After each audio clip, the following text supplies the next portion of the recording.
Allez, on est bon. Salut, bienvenue dans cette nouvelle vidéo sur la chaîne. Alors aujourd'hui, je vous retrouve dans cette vidéo pour vous faire un petit retour d'expérience. Une expérience qui a été très riche pour moi en apprentissage. J'ai vraiment envie de vous en parler parce que si vous avez l'opportunité de faire la même chose ou quelque chose de similaire, d'avoir accès à ce genre d'endroit, à ce genre de cours, je ne peux que vous recommander de le faire. Alors vous vous demandez peut-être de quoi je parle. À partir de fin octobre 2023 et jusque début juillet 2024, j'ai eu la chance de pouvoir fréquenter une fois par semaine un studio de peinture avec des vrais peintres. Quand je dis vrais peintres, je veux dire des personnes dont c'est le métier, qui vivent pleinement de leur peinture et qui 2 fois par semaine ouvraient leur studio aux tout venants pour venir peindre, dessiner, apprendre la peinture, le dessin de portraits à partir de modèles vivants. Donc chaque mercredi, on avait un modèle qui venait poser. Vous allez voir sur les dessins peintures que je vais vous présenter que ce sont très souvent les mêmes modèles qui revenaient. J'ai beaucoup apprécié cela également parce que ça permet de créer une relation en fait avec les modèles. Je sais pas si c'est hyper important pour la peinture, pour le dessin en soi, mais pour moi c'est quelque chose qui compte et c'est quelque chose que j'ai beaucoup aimé et que j'ai apprécié. En fonction des modèles, ils posaient entre 30 minutes et 45 minutes, ensuite 10 minutes de pause et ensuite de nouveau une pause de 30 à 45 minutes, etc. de 15h à 18h, ce qui nous laissait donc une planche de plus ou moins 3 heures pour les dessiner, pour les peindre. Maintenant que c'est fini, cette vidéo est finalement un peu un bilan, c'est un peu l'occasion de vous montrer tous les travaux que j'ai réalisés, et cette vidéo je la fais à la fois pour vous bien sûr, pour vous encourager, pour vous montrer qu'on peut apprendre, qu'avec du travail on évolue, on s'améliore, etc. Mais je le fais également pour moi. Ça va me permettre de garder une trace de cette aventure merveilleuse, mais également une trace de mon évolution en tant que peintre, voilà, tout simplement. J'ai donc commencé la première fois le 25 octobre 2023, c'était il y a un an, et la première fois j'ai réalisé ce portrait de Juliette en 3 heures à l'acrylique. Donc au début j'y allais en prenant mon acrylique et en fait j'ai vite réalisé que peindre des portraits à l'acrylique, certes c'est faisable, certes c'est possible, mais que en 3 heures c'était vachement court pour avoir des belles transitions à l'acrylique, et vous allez voir que plus tard j'ai commencé à peindre à l'huile, donc avec mes peintures à l'huile solubles à l'eau, et une fois que j'ai commencé je ne suis plus revenue en arrière, je n'ai plus jamais repris mes acryliques pour y aller, et je pense que pour du portrait vraiment vous cassez pas la tête, la peinture à l'huile c'est selon moi ce qu'il y a de mieux, surtout pour avoir de belles transitions douces assez facilement. C'est possible de les avoir évidemment à l'acrylique, mais ça demande beaucoup plus de travail. Donc voilà, là c'était ma première fois, c'était ma première réalisation en 3 heures. Ce que je trouve vraiment rigolo, c'est que vous allez voir qu'il y a des modèles que je vais mieux dessiner, mieux peindre que d'autres, et clairement Juliette, je n'y suis jamais arrivée. J'ai jamais réussi à lui rendre justice. C'est vraiment un modèle qui m'a posé des difficultés tout le long. Je sais pas pourquoi, à chaque fois je l'ai peint avec un air beaucoup plus dur que son air de base, et ouais, je sais pas, c'est comme ça. J'ai jamais en fait compris pourquoi. Ensuite, le mois de novembre est arrivé et le 1er novembre, apparemment, j'ai dessiné ce portrait de Chuck. En fait, j'ai été influencée par les autres artistes qui fréquentaient cet atelier, et plus particulièrement 2 personnes qui dessinaient vachement bien. Mais quand je vous dis vachement bien, c'est quelque chose de fou. Je vous mettrai peut-être à l'écran leurs travaux. Sont tous les deux de très bons dessinateurs avec de solides connaissances académiques, et je me suis un peu laissée embarquer en me disant que bah oui, peut-être que peindre en 3 heures un portrait c'était peut-être un peu trop ambitieux, et que je pourrais essayer juste de me reconcentrer sur le dessin. Et en fait j'ai pas du tout aimé, vous allez le voir, je pense pas que j'ai beaucoup plus dessiné, j'ai surtout peint parce que je suis plus une peintre qu'une dessinatrice, et je n'ai pas beaucoup de technique technique en fait en dessin. Je trouve que c'est difficile, ça me demande une concentration qui est différente de celle de la peinture. Mais j'ai voulu essayer et je suis contente d'avoir saisi cette opportunité, d'avoir testé. Ensuite, j'ai continué mes petites explorations à l'acrylique en couleur, toujours au mois de novembre. J'étais pas hyper satisfaite en fait des résultats que j'obtenais en 3 heures de peinture à l'acrylique, en couleur, etc. Donc j'ai eu une phase où je n'ai peint que en noir et blanc. J'ai donc réalisé 3 ou 4 portraits uniquement en noir et blanc, enfin en valeur de gris, notamment Elisabeth au mois de novembre, Patrick en janvier. Là j'étais toujours à l'acrylique, j'avais pas encore fait le switch avec la peinture à l'huile, et alors j'ai essayé Chuck ici au mois de février à la gouache. J'ai vraiment beaucoup aimé. Si on les compare, je trouve que le Chuck à la gouache du mois de février est plus réussi que celui ici au dessin du mois de novembre. Ce que j'ai beaucoup aimé en fait dans le fait de toujours dessiner ou peindre les mêmes modèles, c'est que on peut faire connaissance, et je trouve qu'on peut, grâce à ça, on peut vraiment aller plus loin. En tout cas moi dans ma démarche, il y avait cette volonté d'aller plus loin que simplement peindre un portrait, mais il y avait vraiment cette démarche de donner un caractère, rendre la vie, et plaquer aussi des émotions sur le visage, sur le portrait de mes modèles, de nos modèles. J'ai remarqué que souvent, c'était pas tant leurs émotions que je peignais sur leur visage que les miennes. J'ai beaucoup apprécié ce travail-là. Le fait également de peindre souvent les mêmes modèles, ça permet évidemment de se familiariser avec les visages, et donc forcément de s'améliorer au fur et à mesure, et de pouvoir renforcer nos connaissances, nos bases de dessin, nos bases académiques. Ensuite en décembre, toujours un Chuck le 12 décembre, ça devait être la première fois que je suis venue avec mes huiles, donc mes huiles solubles à l'eau. Je me rappelle qu'au début, autant j'étais pas satisfaite du résultat que j'obtenais avec l'acrylique, autant j'avais trouvé le travail à l'huile difficile. Il m'a vraiment fallu beaucoup de semaines pour arriver à mieux maîtriser la technique de la peinture à l'huile. Au début j'avais du mal en fait avec le fait que quand je repassais par-dessus ce que j'avais déjà peint, on travaillait à la prima dans le frais, forcément ça se remélange en fait avec les couches qui sont en dessous, puisque la peinture à l'huile n'était pas sèche, et au début ça m'a provoqué beaucoup de difficultés. À force de faire, j'ai commencé à m'habituer à ça, et à réfléchir différemment, et à construire différemment mes visages, et à travailler plutôt par zone. D'abord les ombres, ensuite les lumières. Au début je me suis beaucoup débattue, que ce soit à l'acrylique ou à l'huile d'ailleurs, sur la construction des visages. J'étais pas hyper organisée. Et en fait, le fait d'être dans un atelier avec d'autres artistes, avec d'ailleurs des artistes qui pour la plupart ont étudié la peinture, ont fait des études supérieures artistiques, notamment à la Cambre, ce qui n'est pas du tout mon cas, et donc d'être avec ces artistes plus expérimentés que moi, qui dessinent mieux que moi, qui peignent mieux que moi, ça m'a vachement aidé à m'améliorer. Déjà parce que bien j'avais leurs critiques, j'avais leurs retours, ils m'ont appris des choses, ils m'ont aiguillé, ils m'ont aidé, ils ont pointé certains automatismes que j'avais qui n'étaient pas forcément heureux ou très bons. Donc ça nous permet déjà de nous corriger, de s'améliorer, d'apprendre.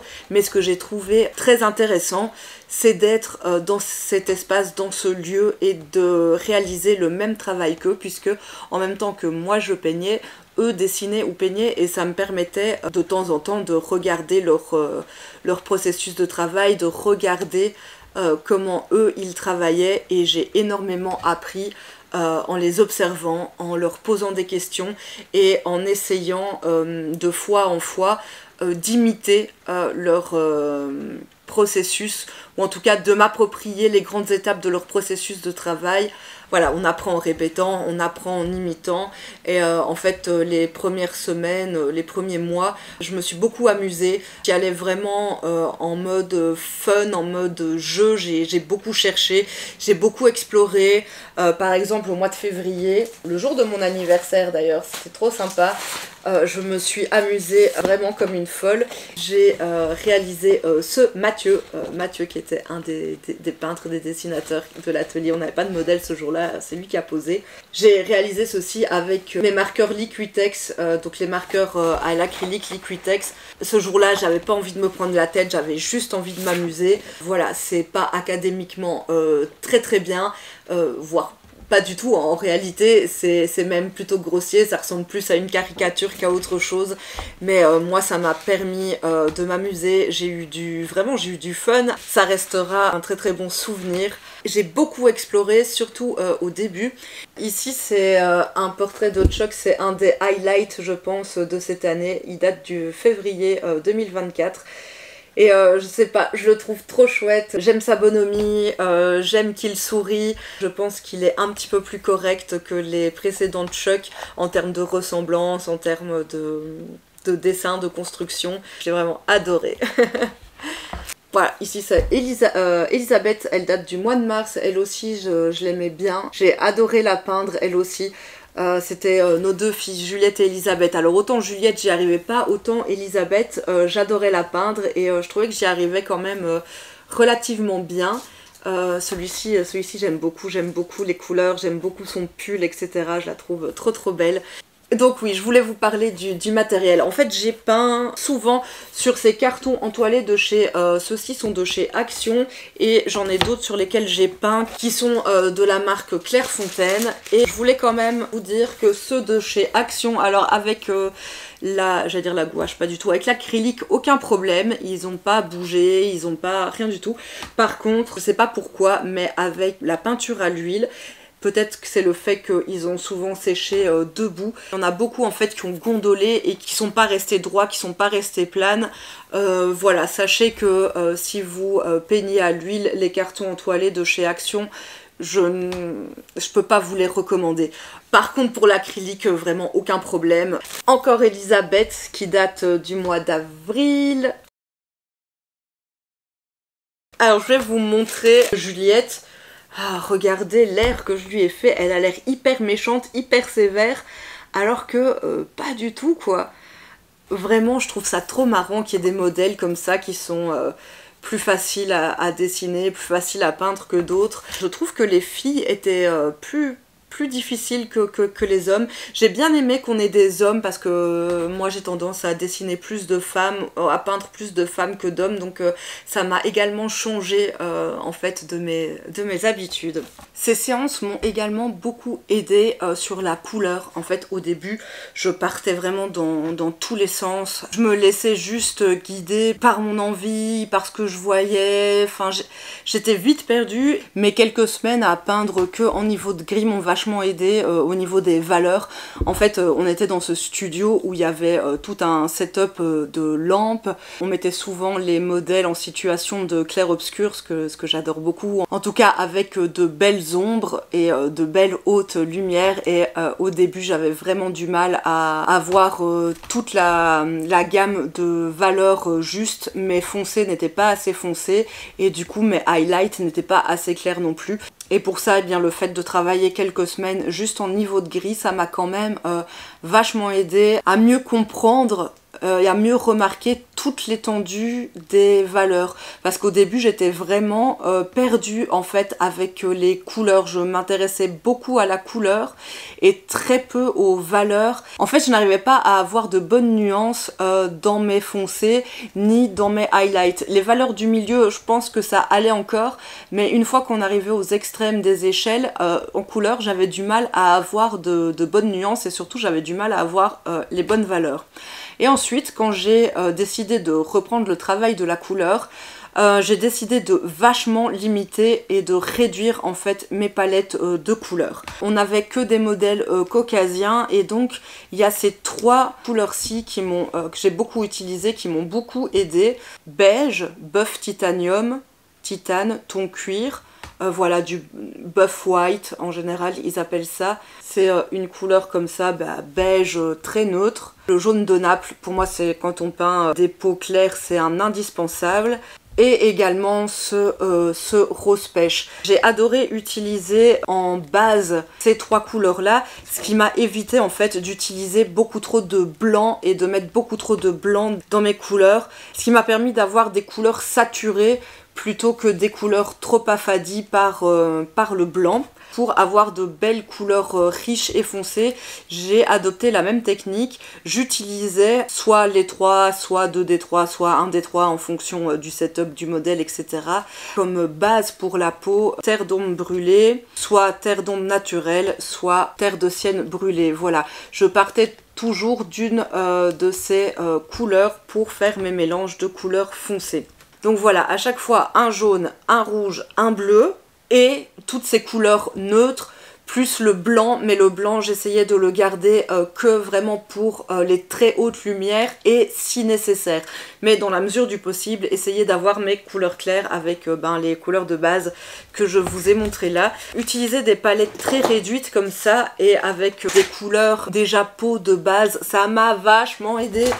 Ça m'a complètement facilité le travail des couleurs et en fait ça m'a permis d'apporter de la nuance et de mélanger des couleurs beaucoup plus nuancées et beaucoup plus riches.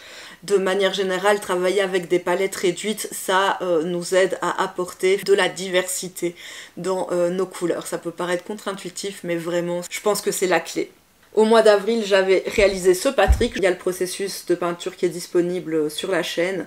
Et alors au mois d'avril, j'ai eu un highlight et alors vous allez voir que d'une semaine à l'autre, d'une fois à l'autre, on peut produire quelque chose de très bien comme quelque chose de très nul. Donc au mois d'avril, une semaine au mois d'avril, j'ai produit ce look-là que je trouve très beau, très réussi. J'étais quand même vachement fière d'avoir réussi à le peindre comme ça. Luca, c'était, je crois qu'avec Chuck, c'était mon modèle préféré. Je le trouvais très beau, vraiment un beau garçon, un bel italien. Il a des cheveux comme ça, crôlés, il a sa belle petite moustache et il a vraiment une tête de statue que David aurait pu sculpter. Il a vraiment une tête, ouais, une tête de statue grecque ou de statue romaine, enfin il est romain d'ailleurs. Et je le trouvais mais tellement beau, tellement mignon et en fait j'adorais, ouais, j'adorais vraiment le peindre et j'étais super contente, super fière d'avoir peint ce Luca. Et la semaine suivante, c'était de nouveau Luca qui posait. Et j'ai peint ce Luca qui est beaucoup moins réussi que le Luca d'avant, vous voyez ?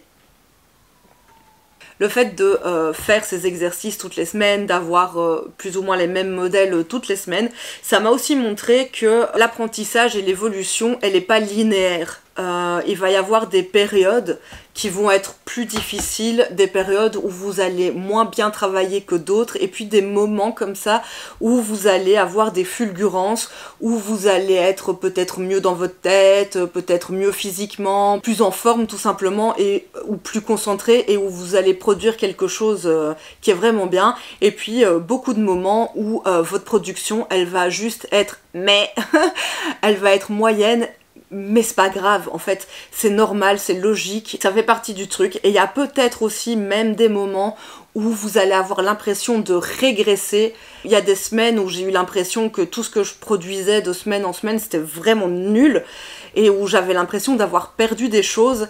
Mais je pense que c'est normal, que c'est un cycle, que c'est nécessaire. J'ai l'impression que l'apprentissage, c'est un peu 3 pas en avant, 2 pas en arrière. 3 pas en avant, 2 pas en arrière.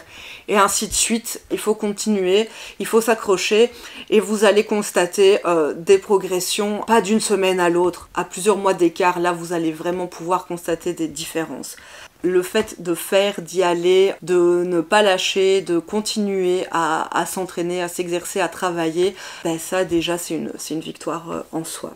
J'espère que ça peut vous motiver en fait d'avoir ce genre de vidéos et ce genre de retour sur plusieurs mois de travail. Et je voudrais juste vous montrer la différence qui est assez flagrante. Et d'ailleurs je suis d'ailleurs super triste que ça se soit arrêté parce que Comme je disais à mon compagnon, je commençais seulement à voir une amélioration, à être plus à l'aise, à affiner ma technique.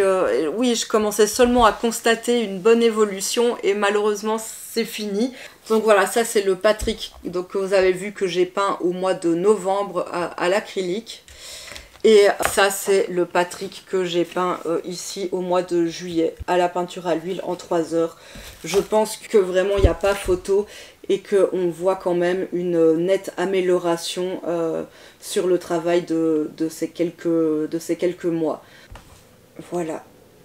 Donc ouais, vraiment, si vous avez l'occasion d'avoir des cours comme ça régulièrement, que ce soit de la peinture de portrait ou autre, hein, ça peut être des cours d'autre chose, mais si vous avez l'occasion de le faire, de pratiquer et surtout de le faire en compagnie d'autres artistes, eh bien vraiment c'est un cadeau que vous vous faites à vous-même et c'est vraiment un super accélérateur dans votre pratique et dans votre apprentissage. Voilà, j'espère que ça aura pu vous inspirer, que peut-être ça aura pu vous aider, que ça vous aura donné de la motivation à ne rien lâcher, à continuer à travailler, à continuer à créer, à continuer à dessiner, à continuer à peindre. Je vous remercie d'être resté avec moi jusqu'ici. N'hésitez pas à me dire en commentaire quel est votre portrait préféré. Je serais curieuse de savoir parmi tous ceux que vous aurez vus dans cette vidéo, celui que vous préférez. Moi je vais m'arrêter ici, je vous fais plein de gros bisous et je vous dis à la semaine prochaine dans une prochaine vidéo. Salut salut!